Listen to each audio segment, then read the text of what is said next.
Welcome to the deep dive for this week. Don't forget to visit the website at deepdiveau.net. Check out our socials and Patreon page at the Deep Dive AU. Subscribe via your favourite podcast app or like and subscribe at our YouTube page at the Deep Dive AU. The Deep Dive podcast mugs are now available for purchase and are currently on sale. Just go to our merchandise page at deepdiveau.net to purchase one. Don't miss out on this opportunity to grab one for yourself or as a thoughtful gift for a fellow podcast enthusiast. This is the Deep Dive Podcast. And here is your host, Michael Coles. Sarah Middleton is a later identified neurodivergent mother, social worker and mentor who is passionate about creating a world where neurodivergent children and their parents can thrive just as they are. After experiencing firsthand the exhaustion and burnout that comes from trying to fit herself and her son into systems not built for them, Sarah became determined to find a different way. Over years of working with parents, children, schools and health professionals, she saw the limits of a system that asked families to endlessly schedule therapies and fix their children, rather than change their environments that disable them. Most recently, her journey into grassroots advocacy has been sparked by her son Charlie, whose desire to help neurodivergent kids, particularly those struggling at school due to a lack of genuine understanding on how they learn best, inspired the Force for Good campaign. Today, Sarah's work blends lived experience, professional insight, and a deep belief in the brilliance of neurodivergent minds, supporting families to move beyond fixing and towards connection, authenticity, and sustainable change. Sarah and Charlie, welcome to the Deep Dive. Thanks for having us. Thank you. Okay, so what was the core mission of the Force for Good campaign and how did that start off? Well, the core mission is to change the whole body listening as well as inspire some hope and some voice. So Force for Good is going to be the first step, we believe, in just changing the school system to make it more inclusive for autistic and neurodivergent people. So the core mission would be to change whole body listening to inclusive listening practices like Bumper. We've got whole body listening Larry. What was the other one? There's a few different alternatives, yeah. So, but essentially it's about really embracing the different ways in which we can learn and not being prescriptive about it, and teaching kids to that they can have a voice and that they can speak up about what works for them and that it's really important and that we're listening. Okay, so Charlie, what was the inspiration for your letter? Well, I literally said I don't like whole body listening. Let's change this. I just said one night, you know that whole body listening stuff? So, just why haven't people done it already? And I was like, maybe we should do it. Maybe we could send a letter to the principals. Because I was like, I had this, I always wanted to find a way to stop it, because I've always known it's been troubling a lot of us. And so when the idea came to me, I went to Mum and just I've got this cool idea of changing it, and it's seems like it'd work. What do you think? And she said, yeah, sure, let's go. It's a great idea. Yeah. So how many advocates have co-signed Charlie's letter so far? Advocates or co-signed the change.org petition. We've got over 1,200. Wow, that's terrific. Yeah, it's been pretty mind-blowing to see the amount of support that we've had for it and how many people have said just an immediate, yes, of course this makes sense. Why are we still doing it? And some people have even said, I can't believe this is still a thing. This was a thing in the 50s when I was at school, or the 60s. I can't believe, and which is interesting because the official whole body listening term or concept was coined in 1990. Okay. To our research. But I guess the general gist of what listening looks like and prescribing that has been around for a lot longer. Okay, so what harmful classroom practice is the Force for Good campaign seeking to replace?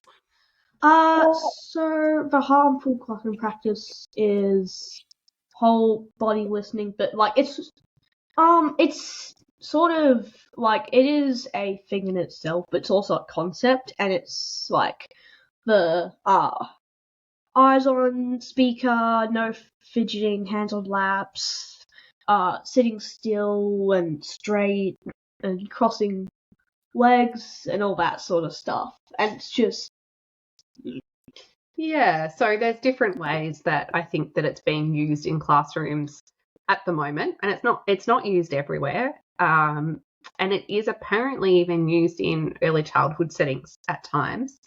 And I think the original concept was around how do we think about listening in terms of how we're using our whole body, which is, a pretty good concept. And it's also, I believe, was about making sure that we're aware of the people around us and the effect that our behaviour is having on them, which in and of itself doesn't seem too problematic.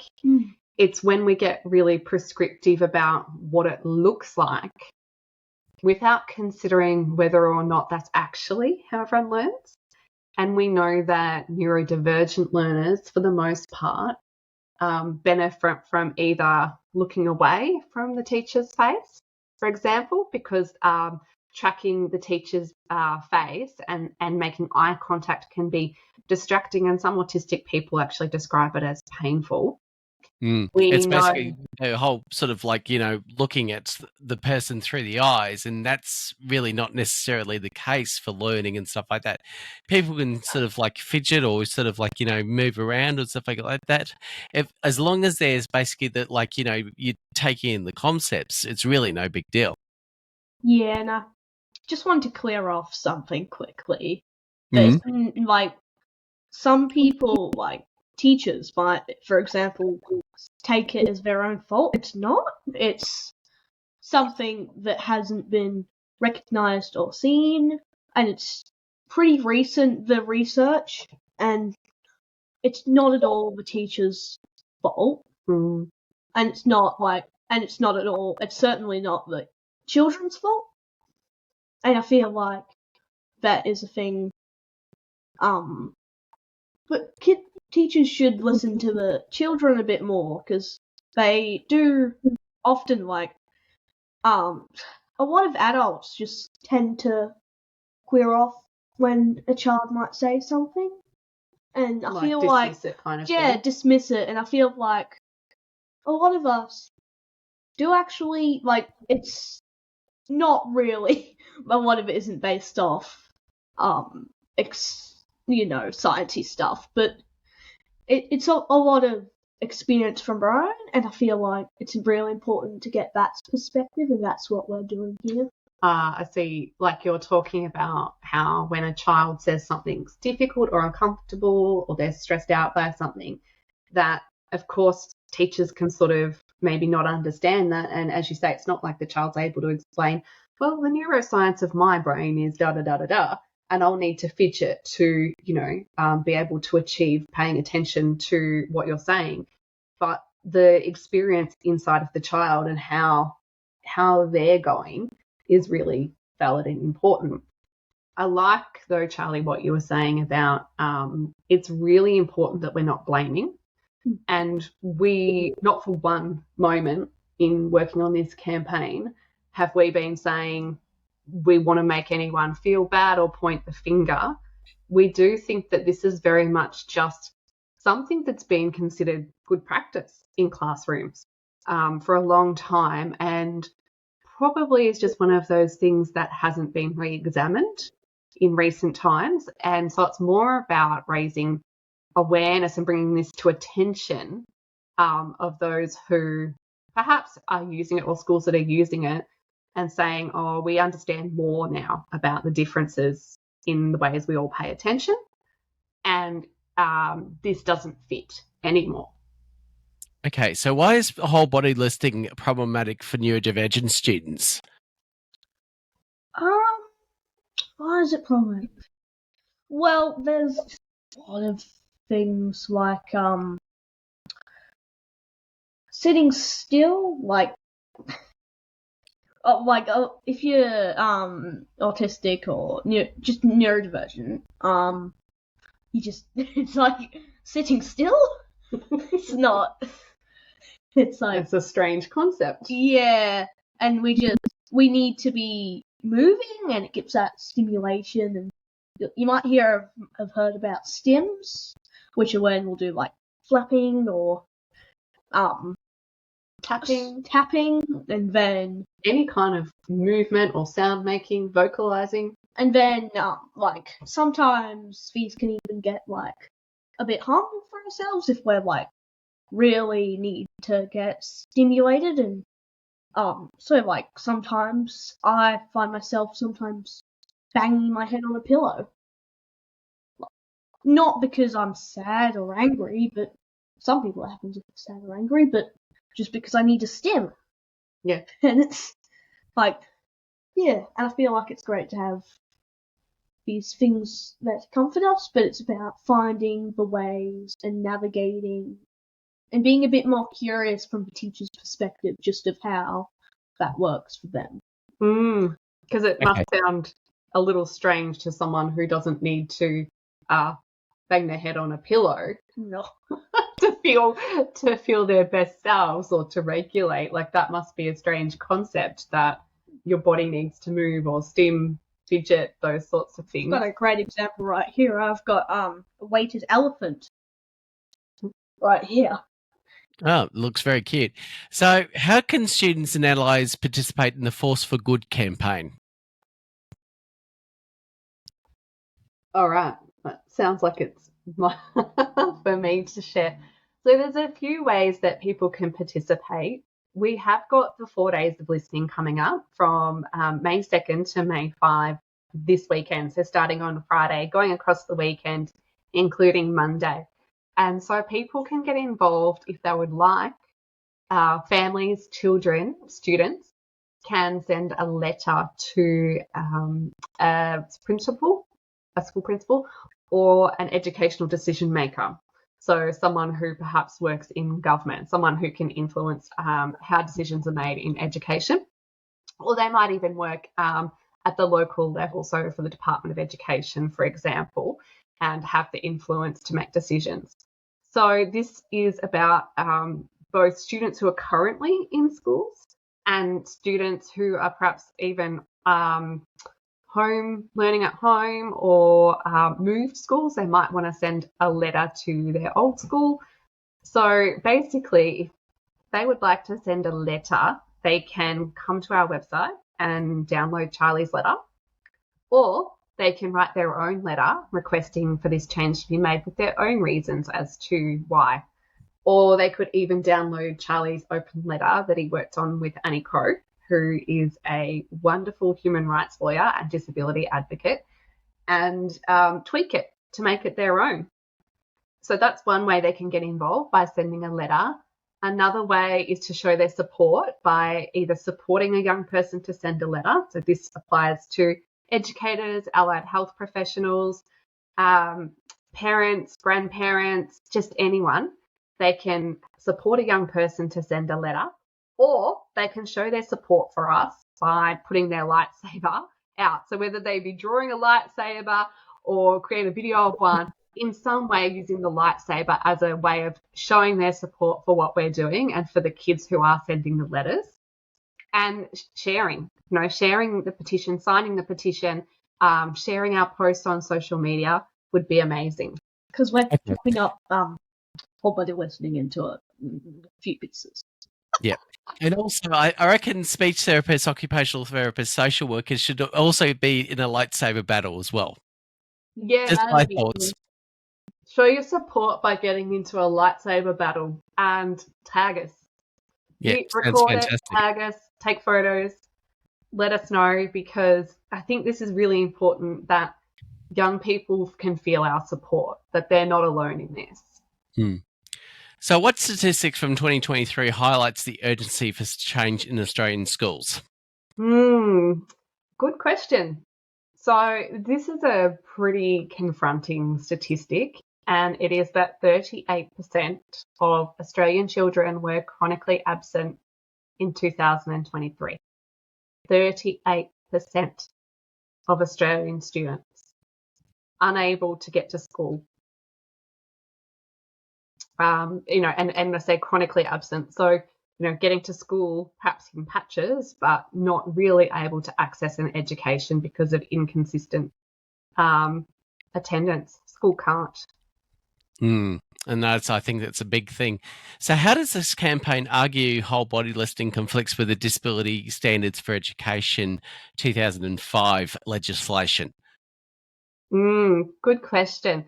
So there's a few issues around whole body listening and the way that it can prevent access to education for neurodivergent students, where we absolutely know without a doubt that they have different ways of listening and attending to information and processing information. And so we, in particular, when it comes to the Disability Standards for Education, we can see indirect discrimination, which is a result of a failure to reasonably adjust the learning environment to make the curriculum accessible to students with learning and processing which differ from what we know as typical or neurotypical. Yeah, so basically it's excluding, it's estimated 15 to 25% of people are neurodivergent.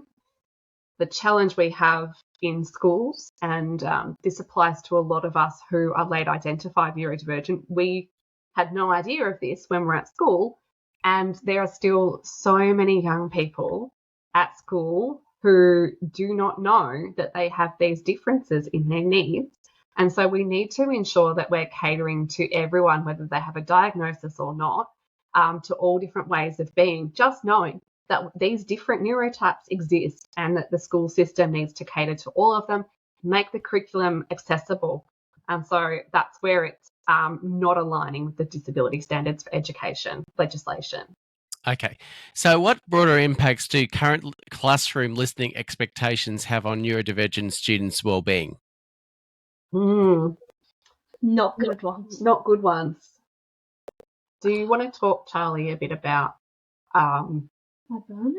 Yeah, because you didn't realise for a long time that expectations like whole body listening were so difficult for you, or why. And I just wonder if you want to share a bit about, upon reflection, how practices like these were affecting your energy at school. Yeah, I've always been a bit of one that I always wanted to do best in work. So when it comes to these things, and I wasn't looking like it, if I got told off, like I didn't really get told off for listening, but I just really missed a lot of stuff because I was doing whole body listening, and like that was no good for me, and I knew it didn't work for me, but I just wanted to, like be looking good and stuff. And then I thought there'd been some sort of I was a bit ashamed because I thought there'd been somehow a sort of I've been doing really bad at my schoolwork, because I saw I was a bit into maths grades then, but I saw my maths grades stayed the same from I think from the year before, and I was a bit disappointed by that. And then I thought but I didn't know this is last year, the year before I was able to I could do those things, and we didn't have the whole we had it, but they weren't going whole body listening, you do whole body listening. And it really depends on the teacher, but and the class. So we had, I would say, a lot of the people in my class were neurotypical, and it's just me and a couple of my friends, and then maybe, I don't know, some other people that were probably autistic, and that worked great for a lot of the neuro typicals. but The expectations worked well, do you mean? Like yeah, the whole so body listening expectations. that actually helped me a bit, just because I didn't have to deal with the like noise. But next year is quite tricky because like I would say, dear, at least 30% of the class was autistic, and we had the whole body listening rule, and it just didn't work. Like everyone, like there's a lot of PDAs that were just really struggling, and then causing more because they were struggling. And then just to note, we don't know people's diagnoses, but these were Charlie's vibes that he was getting around, and what other kids might be experiencing, but it's a guess. And then they were getting told off, and I remember I could get brain breaks because Mum and Dad had both advocated for me to be able to like do the brain breaks stuff.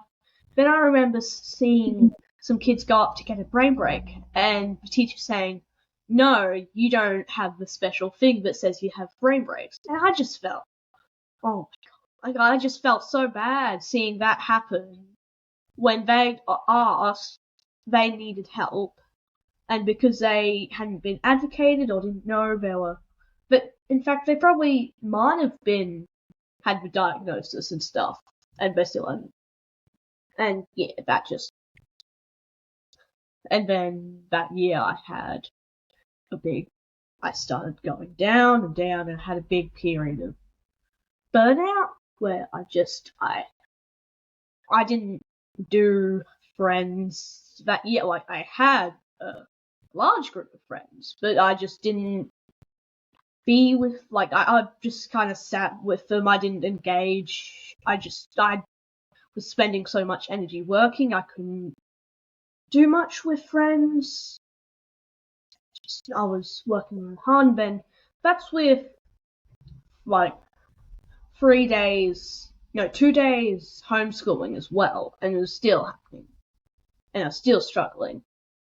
And it was only when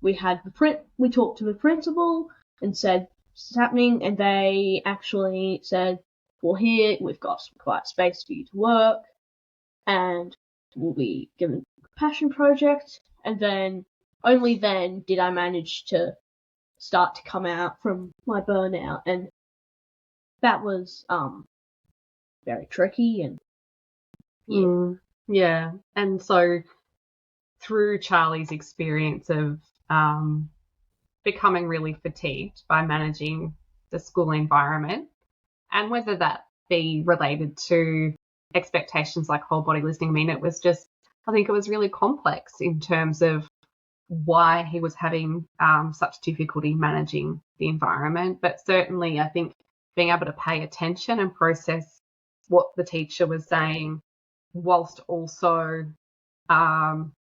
doing things, that were expected in terms of the right kinds of behaviours and things, I think became quite tricky. But through that experience of Charlie burning out and experiencing school can't and having to be at home a couple of days a week, we started having more conversations about these kinds of things because, of course, as parents, we were really curious and concerned. What's going on? Why this year of all years are you struggling so much? What can we do, or what can we say, or what can we arrange to support you? And where are you losing this precious energy? And certainly his anxiety around that he didn't feel like he was making the academic progress because he was working so hard to manage the classroom environment from a sensory perspective, and I think probably from a social perspective. And then one day I don't know why it came up, but I asked Charlie about whole body listening or something like that. And I said to him, how do you find it? And he said, yeah, it's no problem. And we had by this point in time recognised that one of the factors in Charlie feeling so tired was he was masking his difficulties at school to appear okay. And he was doing that so effectively that it was hard for the teachers to detect that he wasn't okay. Mm. And so I said to him, yeah, okay. Oh, so you don't find that's fine? And he said, yeah. I said, okay, so what was the question? I asked you something about what do you do when asked to do those things? And you told me that you focus on doing the eye contact and the staying still and not fidgeting and all of those things. And I said, and how do you go with paying attention to what's being said? And he said, oh, I can't. I'm just focused on doing what they said to do, which is also a very autistic thing to just take it literally. You said eyes on me, you said hands in laps, you said sitting up straight. And so as an autistic person, he would go, okay, right. And he would be going through that in his own mind. And this is what he shared with me, going through that, making sure I'm focused on that. And my question was, so, how do you go with hearing what's being said? Oh, I can't. I have to choose between hearing what the teacher says and knowing what I need to do and looking like I'm doing the right thing.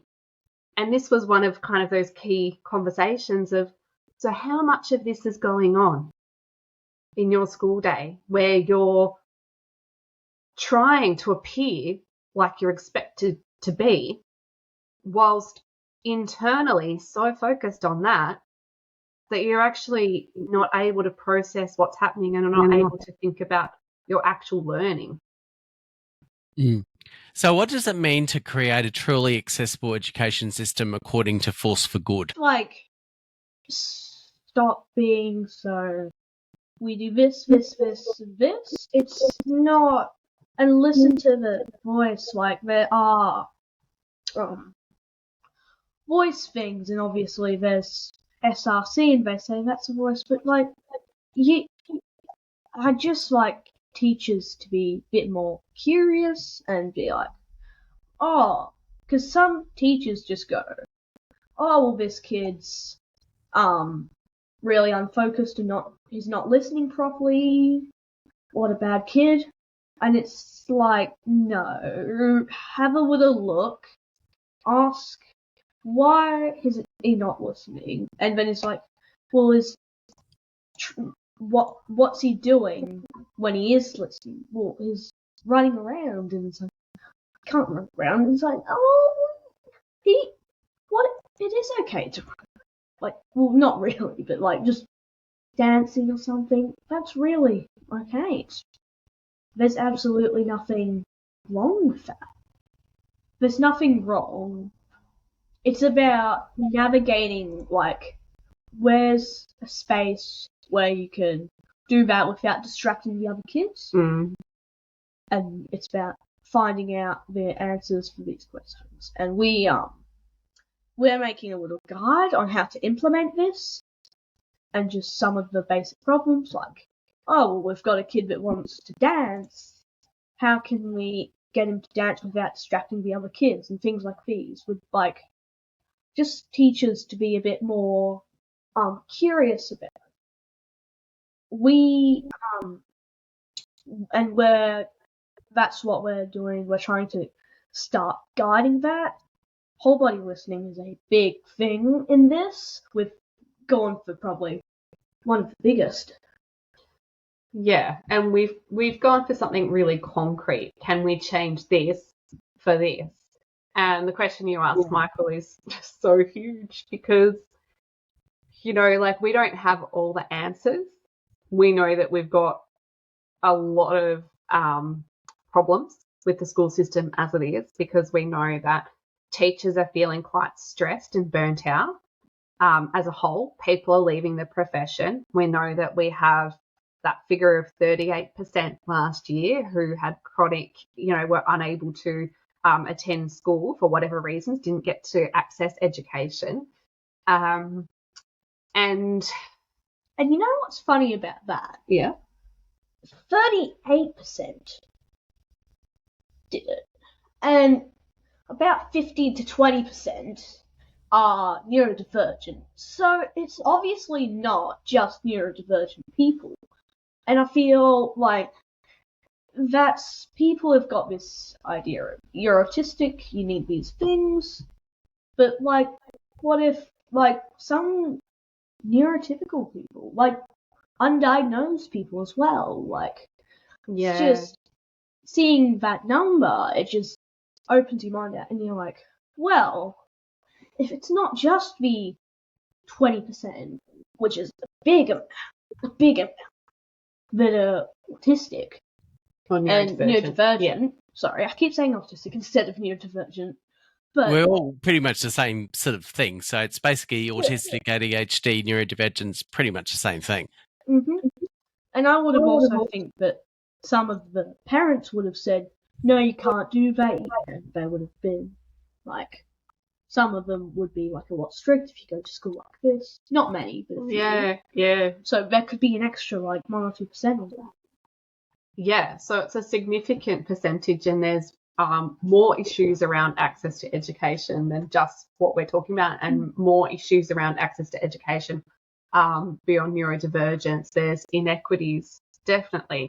Yeah, and I think that Charlie, from our perspective, and there are many perspectives, and I would also love to just give a shout out to Millie Carr, who I have connected with on Instagram. She has created an incredible petition on change.org that really outlines a lot of the key systemic changes that we need for making education more inclusive and accessible.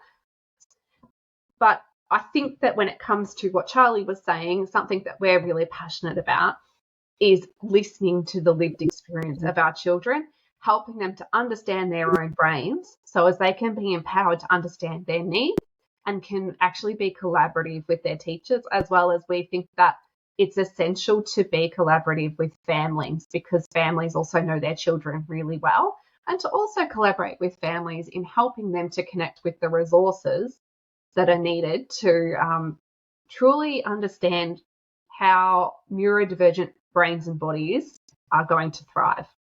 Okay. And one final question that we'd like to ask all people on the Deep Dive podcast, or all of our guests here on the Deep Dive podcast, but I'll sort of change this a little bit. If there's one bit of advice in 30 seconds or less at the 4 days of listening event that's going to be held from 2 to 5, or May 2 to 5, is going to achieve, what would that be? Well, just getting a first few schools, and that'll help kick things off. So if we can get like a couple of schools to start, people will start seeing that, this does work. This is actually helping a lot. And then that'll help prove us for next year, where we're going to go and start possibly talking to some of the politicians and looking at getting this at a higher level. Yeah, looking at influencing policy. So we would love to have schools who are ready to jump on board and say, yes, we're adopting inclusive listening practices. And we have got a space on our website to highlight them and to share with everyone their commitment to making this change. And also buy some of the t-shirt merch and the hoodies. And so we've got sort of mugs that's coming out as well, which will be coming out the next week or so. So we're looking forward to, basically spreading the word in one way, shape or form. So we're looking forward to that. Yes, absolutely. Sounds good. All right. And on that note, thank you very much, Sarah and Charlie, for being part of the Deep Dive podcast today. Thank you. Thanks for having us. Yeah. It's been great. You can go to Force number 4, goodcollective.org, to support the Force for Good campaign from the 2nd to the 5th of May 2025. You can also follow their Instagram at Force for Good number 4. Go to the show notes at deepdiveau.net for the change.org campaign links.